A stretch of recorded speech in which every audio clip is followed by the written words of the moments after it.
Now, among the 7 police officers shot dead during the 8-hour siege at the Kapenguria police force was one Wreckers Squad officer, Dennis Momanyi. Through him, Zinzi Kibiku paints a picture of what the rather secretive arm of the GSU service is like by talking to a security expert who has knowledge of how the Wreckers Squad operates. Take a look.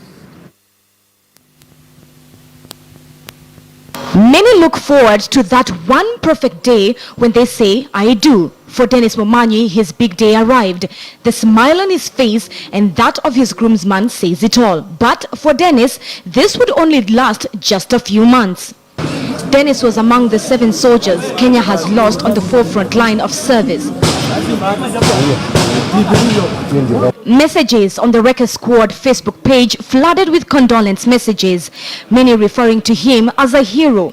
One reads, "The government must ensure his sacrifice was not in vain. His widow wife must be taken care of now and always." Byron, talk to me about what happens in the mind as you guys are facing combat situations. What happens? Okay, no straight answer. This is it. If you look at a combat situation where there's a firefight, a lot of things do go through the operators' minds, and differently, of course. This is due to the fact that people are obviously different. So you have a character that is obviously different across the board. So the people who deal with stressful situations differently, they deal with potentially catastrophic situations differently. They deal with fear differently. So it's all those things coming together. But a common denominator here is combat is actually, it's an emotional contest. Dennis Momanyi's home was in Kisii, Bokichora, and for his family, friends and co-workers, Thursdays was their last day with him. And just like in the past instance with Kenya's terror attacks, this has left an empty place in their loved ones' lives. I think sometimes we tend to forget that police officers and soldiers, that first they're human beings. Absolutely. They have feelings, they have families that they've left behind in order to go serve the country. Yeah. If you had most families that come out talking about their gallant soldiers and possibly policemen. It's with pride. It's with pride that they paid the ultimate price. So many other lives survived, lived easier because of their existence. Yes. One life was lost, and that's what we had at heart.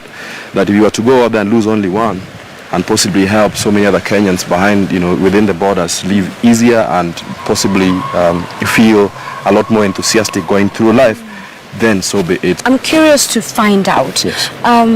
How do you guys go about the process of selecting which candidate will go to which location and do what role? Are they going to be the people that are really loyal? Are they showing enthusiasm? Are they self-disciplined?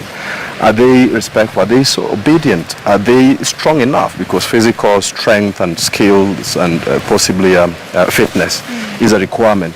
What can we do to help support our soldiers, our police officers in the front line in terms of encouraging them, in terms of supporting them? Yes. Are we doing enough as Kenyans, and if not, what more do we need to do? Not pessimistic, so I'd say we are doing something, but I'd like to say it's not enough. There's a lot more to be done. Are they giving you that sense of, belonging when you get back home? As our soldiers continue to defend our flag and protect our borders, proper resources should be available, as well as the thought of Kenyans are supporting them.